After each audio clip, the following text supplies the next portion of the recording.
खुल जा SIM SIM.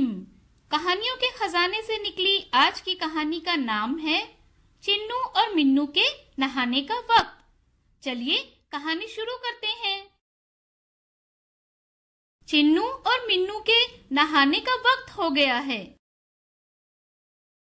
माँ ने उन्हें साबुन लगाकर नहलाया।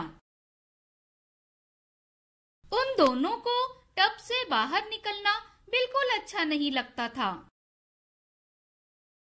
माँ ने जैसे ही उन्हें पकड़ने की कोशिश की तो दोनों भागने लगे।